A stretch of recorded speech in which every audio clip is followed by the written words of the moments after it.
एक बीमार पत्नी ने बेड पे लेटे लेटे एक शायरी लिखी। शायरी में उसने लिखा कि न दुआ काम आई न कोई तावीज काम आया, जब फोन पर अपने पति से लड़ी तब जाकर आराम आया।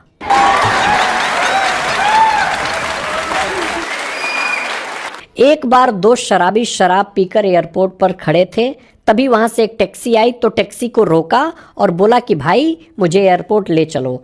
टैक्सी वाले ने सोचा कि ये दोनों शराबी हैं, इनको बैठा करके फ्री में पैसे बना लेता हूँ। उन दोनों शराबियों को उसने टैक्सी में बिठाया और 2 मिनट बाद ही उसे छोड़ दिया। तभी एक शराबी टैक्सी से नीचे उतरा और टैक्सी वाले को पैसे देने लगा। इतने देर में ही दूसरे शराबी ने जोरदार थप्पड़ टैक्सी वाले को मार दिया। थप्पड़ पड़ते ही टैक्सी वाला डर गया कि कहीं इन दोनों को पता तो नहीं चल गया। इतने में ही दूसरे शराबी ने कहा कि थोड़ा धीरे चला लेते गाड़ी, आज हम मर जाते तो।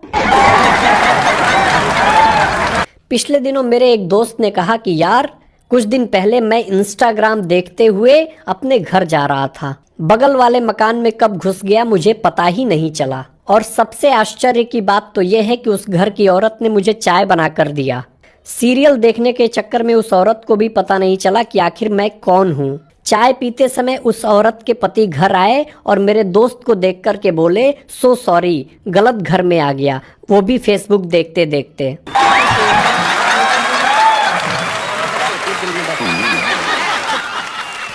एक दोस्त ने दूसरे दोस्त से पूछा कि यार साली और बीवी में क्या अंतर है।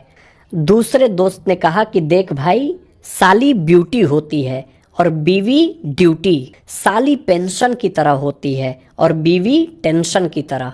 साली एकदम फ्रेश केक की तरह होती है और बीवी अर्थक्वेक की तरह यानी भूकंप।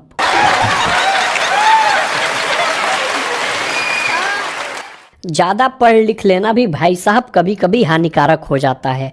एक अनपढ़ लड़की की शादी एक बहुत पढ़े लिखे लड़के के साथ हो गई। एक दिन लड़की ने बहुत ही स्वादिष्ट खाना बनाया जिसे पति बड़े ही प्यार से खा रहा था और खाते खाते ही उसका टुकड़ा गले में फंस गया और वो खांसते खांसते उसका पति मर गया। इतना देखते ही पत्नी दहाड़े मार मार कर रोने लगी और चिल्लाने लगी कि हाय राम, ये क्या हो गया, पानी भी नहीं मांग सके, वाटर वाटर कहते कहते मर गए।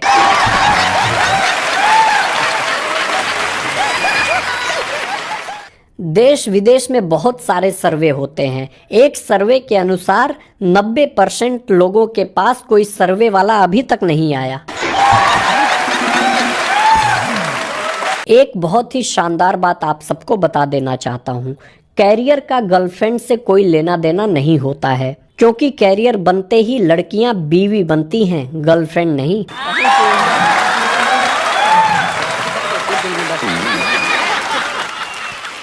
कल मेरा दोस्त बहुत ज़्यादा टेंशन में था। मैंने बोला भाई इतने टेंशन में क्यों हो? तो दोस्त बोला कि भाई कल मैं अपने घर वालों को शेयर मार्केट और क्रिप्टो करेंसी के बारे में बता रहा था।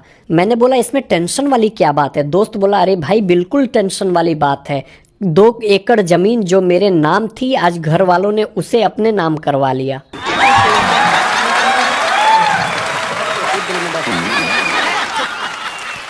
पिछले दिनों एक औरत को रात के 2 बजे उसकी छोटी बहन ने फोन करके कहा कि दीदी सो रही हो क्या?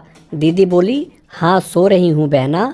तभी उसकी बहन ने बोला कि दीदी तुम सोती रहना, उधर सोशल मीडिया पर जीजू अपने आप को सिंगल बता रहे हैं।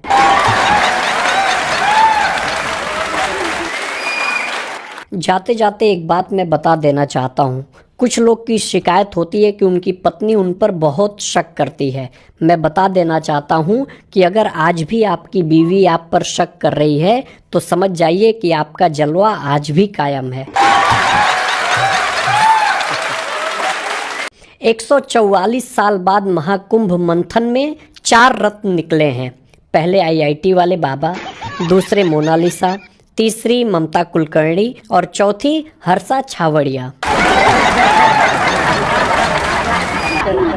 एक बेटे ने अपने पिताजी से कहा पापा मैं शादी करना चाहता हूँ। तभी उसके बाप ने तुरंत कहा कि पहले सॉरी बोलो। उस बेटे ने कहा कि पर मैंने तो कोई गलती नहीं की। बाप ने बोला पहले सॉरी बोलो। फिर बेटे ने कहा कि पर पापा मैं किस लिए सॉरी बोलूँ, मैंने तो कोई गलती नहीं की। उसके पिताजी ने बोला तुरंत पहले सॉरी बोलो। तभी बेटे ने कहा कि पापा कोई कारण तो बताइए सॉरी बोलने का। उसके बाप ने बोला पहले सॉरी बोलो। फाइनली लड़के ने बोला पापा आई एम सॉरी। उसके बाप ने बोला अब तुम शादी के लिए बिल्कुल तैयार हो, तुम्हारी ट्रेनिंग खत्म हुई। जब तुम बिना किसी कारण के सॉरी कहना सीख गए तो इसका मतलब तुम्हारी शादी अब हो जाएगी।